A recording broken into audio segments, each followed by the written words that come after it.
Hey everyone, so today we're going to be taking a look at career and see what they're messing around with in 8.14. Remember, this video is more about the champions that are much better now on this patch that probably weren't being used that much before, and we're going to see a lot more of, or at least gives you something new to try. I'm sure someone will copy paste the champions below in the description, but let's jump into this with Tryndamere. Trynd was barely breaking top 20 last patch, now he's top 5 in 8.14, and mostly with Ignite, by the way, not TP anymore. So there are two really good builds at the moment. Mostly it's going to be Blade Throwing King first, and we normally get a Phantom Dancer, but Koreans tend to go Blade. After that, they get a Shiv into Infinity Edge. So it's a really old school build. Like, we used this maybe a couple of seasons ago, but you get lifesteal, you get percentage damage, you get a bit of AD, attack speed, and a lot of crit. The other is a new ability power build. This one we talked about yesterday, the Nash's, the Lichbane, and the Rage Blade. Both have seriously good auto attack damage, just in very different ways. One is more crit focused, and it plays around all of that with Blade and the crit and stuff, and the other one is AP on hit. It uses the Lichbane procs, it uses the healing and the spinning. Rage Blade is really important in that on hit build as well, by the way, because it boosts your AD, your AP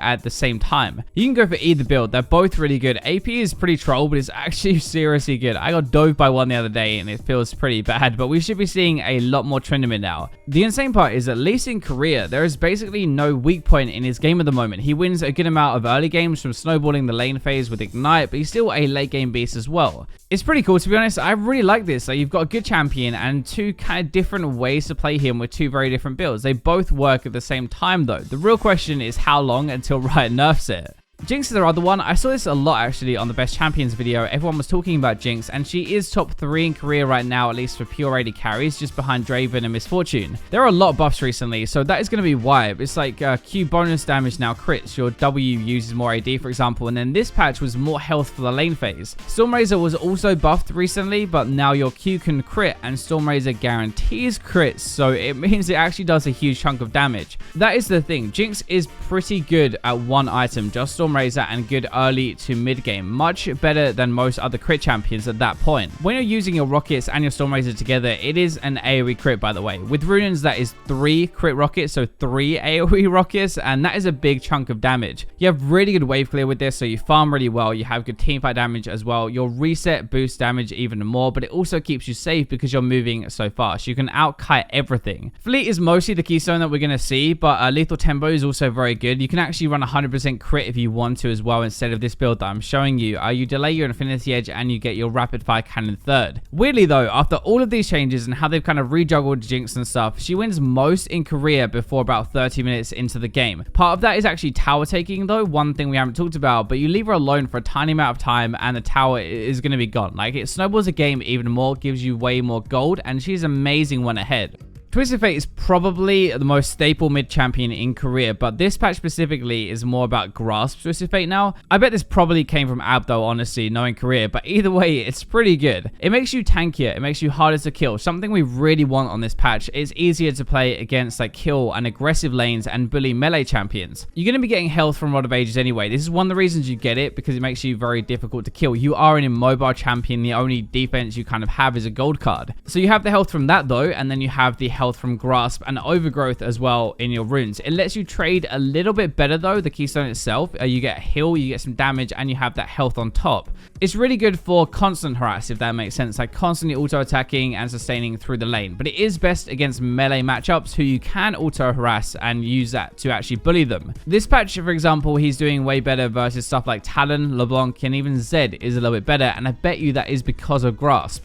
You can still run Arcane Comet if you want to. It's still really good. It's still the most popular, but basically you trade a little bit of damage to be harder to kill. That is the deal, really. Like, runes and builds are going to be the same as well, so you don't actually have to play Twisted Fate any differently. You're still going to be an early game roam god. That doesn't change at all. Normally your lockdown from your gold card is more than enough to get a kill anyway, but you do obviously lose the sorcery bonuses and the damage from that. I've seen a lot of high elo players do this and it works really well. If you can stack it up and like properly try and actually use it to stack it, you end up still bursting people, but being so hard to kill. Now we're going to be sticking with the mid lane because I want to talk about Ahri, but this is really for lower ranks, at least in career, so it's like gold and below. I was really surprised that I didn't see any Ahri because over here she's kind of become a lot better, but when I started to filter everything into gold, into silver, into bronze, she was top of the roll. Her buffs were so good though. 1.4 seconds on charm now definitely helps, especially now it has the damage amp on that as well, so if you hit it, you do 20% more damage. Ahri is just like amazing for solo queue though. She has a bit of everything, right? Wave clear, a bit of sustain, a bit of poke,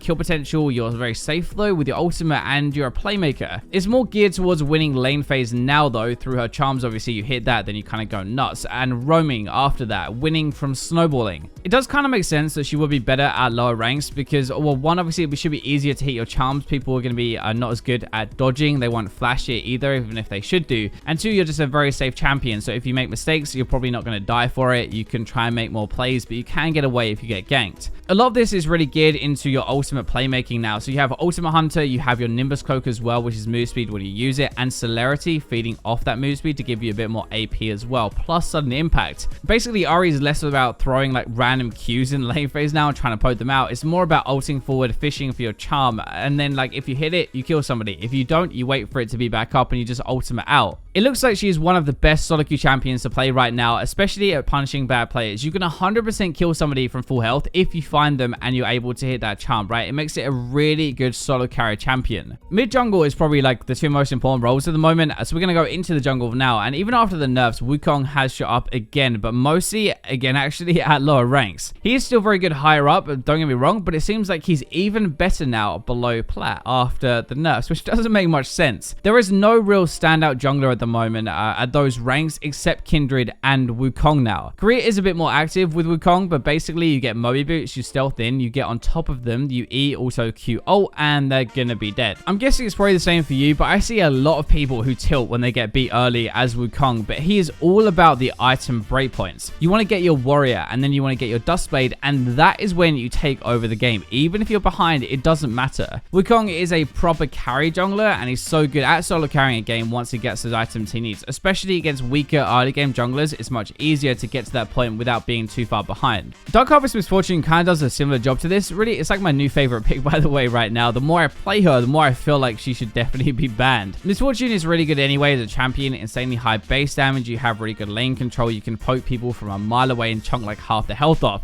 Now with Dark Harvest though, you make your Q poke her even more, your autos her even more, and you scale even better. You take an already kind of like bursty AD carry and you make her burst even harder, and that is why it's so much fun. With Dustblade, you can deal like 75% of somebody's health bar if you're ahead. It's pretty insane. Like Dark Harvest scales really well, but obviously when you get a few kills and when you're ahead of the game, you stack that even faster. Conqueror, by the way, is still strong, so it's Misfortune in general that is powerful. You can run either. Dark Harvest is just a little bit more fun. It's used a lot more, and it's actually really good. The Rune Cheap Shot, to be honest, is actually another part of this. You'll be doing true damage to them when they are slowed by your E. It easily adds up to close to like 1,000 damage over the course of a game. But Misfortune, like as a champion, is definitely better early to mid game than later. Dark Harvest does help you with your late game, but you shouldn't have that much problem getting a lead and ending the game as early as possible. If you really want to go ham with this, by the way, you can make it even better. You can stick in a Storm Razor as well. So Dustblade plus Storm Razor plus Love Tap plus Dark Harvest is one-shot material. So we're going to look at the support of the video, which is going to be Sona, quietly chilling like top 5 for the past few patches. It's not that obvious when Sona does something that helps, but it's majorly obvious when she messes up, and I think this is a reason that more people don't play her. We've had the Athene buffs, right? I talk about this all the time, but more AP is a lot more damage and it's a lot more heals as well. It scales with your entire build insanely well. Mid to late game, you are a god with that thing though. There's no way around it. You are one of the best champions, one of the best supports in the game mid to late. It's all about your aura spam, like your bonus damage, your shields, your heals, your speed boost, and with every ultimate rank that gets even better. When you have more AP behind those things, those are obviously going to be stronger as well, but even just like your AoE sensor is pretty much enough. Like that is amazing. In Korea at the moment, if a game goes past 40 minutes, Sona wins 68% of the time so far in 8.14. That is ridiculous. Games don't go that late, so that is why she doesn't seem overpowered and you can abuse her early, but that is the potential. Sona really breaks this mold of like having to hard win lane to win the game, but to be fair, you do actually have good poke, you have healing to help lane, and a big ultimate that can turn a 2v2 fight. You're just very easy to focus, so it's easy to kill you, but you can have a big impact still. Now, Kayn is going to wrap up this video for us. He's a lot like Sona, actually, in a weird way. Not great early game, but amazing after he transforms. Now up to a top 5 win rate this patch, and probably the best mid-game jungler in the game, I think. Both red and blue can carry. That is the main thing. The game is focused a lot around big fights, and that is when he either nukes you down with his blue, or when he becomes unkillable with red. Red Kayn does a surprising amount of damage, actually. It's kind of hard to deal with because he heals so much as well, but what isn't a surprise is most Koreans go Assassin Kayn to hard carry themselves. A lot of people really don't expect how much damage he can do. We don't see him that much anymore. Wolves obviously don't exist to him. He can hunt you down and just like chase you down, one-shot you, and keep moving on. The only reason I don't think we see him as much is because of his early game and the weakness there. Like, other junglers can out-duel you, kick your ass really, so you don't have that much control and you can feel really weak. Once you do finally transform though, as I said, that all changes. The table flips and you're the one in control. You're probably much stronger unless you're really fed your ass off. So those are the 8 picks that Korea are using a lot more right now in 8.14. I hope you enjoyed the video. I hope it gives you something to try out. Thank you for watching, but for now, I'll leave you with the robots.